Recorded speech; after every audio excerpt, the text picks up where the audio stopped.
샬람 야훼쿰. 하나님께서 오늘 말씀으로 하루를 시작하는 여러분들에게 축복이 임하시기를 기원합니다. 오늘은 사무엘하 11장 1절로 27절의 말씀을 나눔합니다.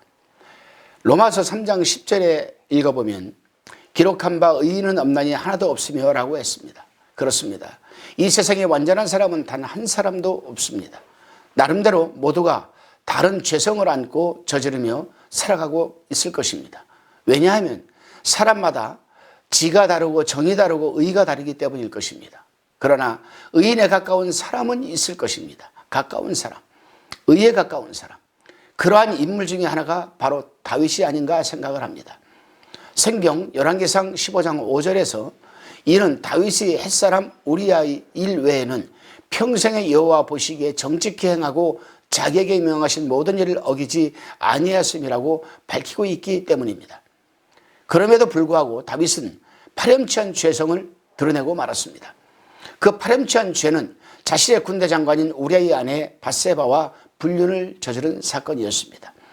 밧세바와 불륜을 저지른 후에 그 죄를 감추기 위해서 자신의 충성스러운 장수 우리아를 전쟁터에서 고의적으로 죽게 만든 죄는 하나님 앞에서 악한 행동이었습니다. 본문 1절로 5절의 말씀입니다. 해가 돌아와서 왕들이 출전할 때가 되매 다윗이 요압과 그 신복과 온 이스라엘 군대를 보내니 저희가 암몬 자손을 멸하고 랍바를 에워쌌고 다윗은 예루살렘에 그대로 있으니라. 저녁 때에 다윗이 그 침상에서 일어나 왕궁 지붕 위에서 거닐다가 그곳에서 보니 한 여인이 목욕을 하는데 심히 아름다워 보이는지라. 다윗이 보내어 그 여인을 알아보게 하였더니 고하되 그는 엘리암의 딸이요 햇사람 우리아의 아내 밧세바가 아니니까. 다윗이 사자를 보내어 저를 자기에게로 데려오게 하고 저가 그 부정함을 깨끗게 하였으므로 더불어 동침함에 저가 자기 집으로 돌아가니라. 여인이 잉태함에 보내어 다윗에게 구하여 가로되 내가 잉태하였나이다 하니라. 본문 1절에 해가 돌아와서 왕들이 출전할 때가 되매라고 합니다. 이 말은 겨울비로 인하여 겨울 동안 쉬고 있던 전쟁이 다시 시작되었다는 말입니다.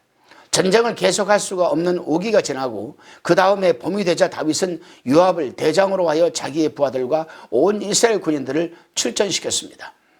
당시 주변국들은 왕들이 선두에 서서 군사들을 독려하고 있었는데 다윗은 왕궁에서 쉬고 있었던 것이 문제의 발단이 되고 말았던 것입니다. 다윗은 저녁에 잠자리에서 일어나 왕궁에서 거닐다가 밧세바가 목욕하는 것을 보고 그만 시험에 들고 말았던 것입니다. 그리고는 밧세바가 우리아의 아내인 것을 알게 되었습니다. 그럼에도 불구하고 밧세바를 데려다가 동침을 하고 임신까지 시키고 말았습니다. 그렇습니다. 다윗은 왕의 의무를 다하지 않았습니다. 왕으로서 전투의 현장에 앞장서서 있어야 함에도 불구하고 예루살렘 왕궁에 머물러 있었습니다. 한마디로 때와 장소를 잘못 선택하였던 것입니다. 하나님의 사람들이 때와 장소를 잘못 선택하게 되면 육신적인 안락함 속에 유혹이 거세게 밀려온다는 것을 깨닫지 못하는 것입니다. 하나님의 사람들은 평안할 때나 위험할 때나 근신하며 늘 깨어 있어야 하는 것 아니겠습니까? 본문 6절로 17절의 말씀입니다.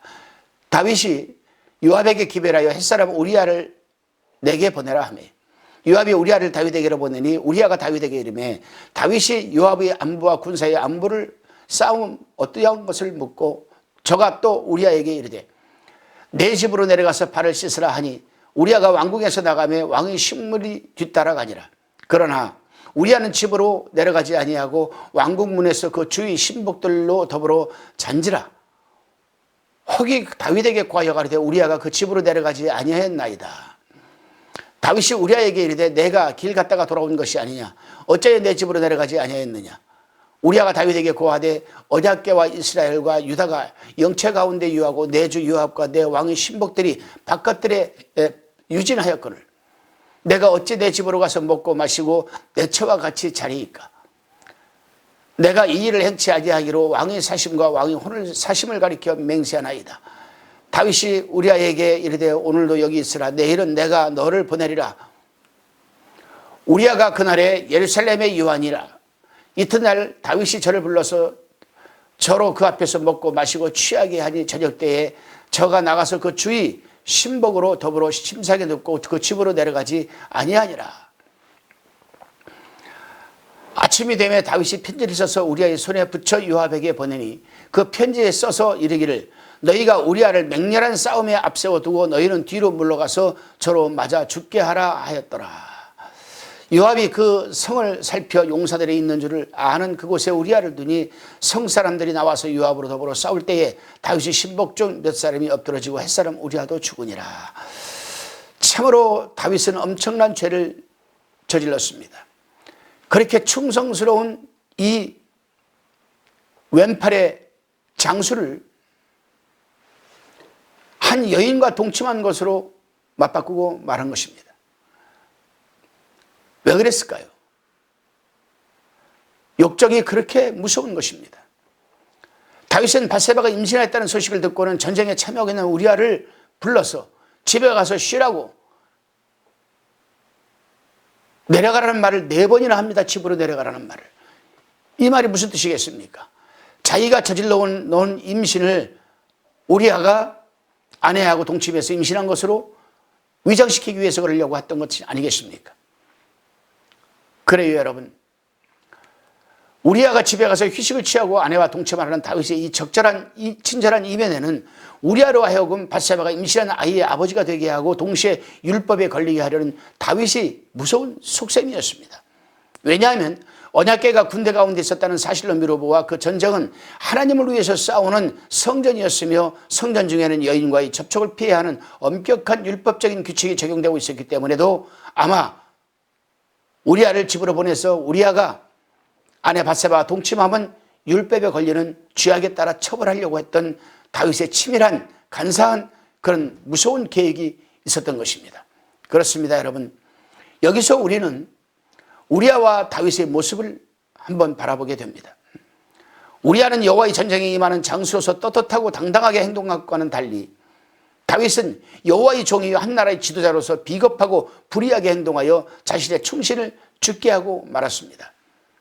하나님께서는 우리에게 비겁하고 불의하고 거짓의 영을 주신 것이 아니라 권능과 사랑과 절제의 영을 주셨음을 우리는 기억해야 합니다. 다윗은 회개하지를 않고 결국 하나님 보시기에 그 행동이 악하였다라는 소리를 27절에서 듣게 됩니다.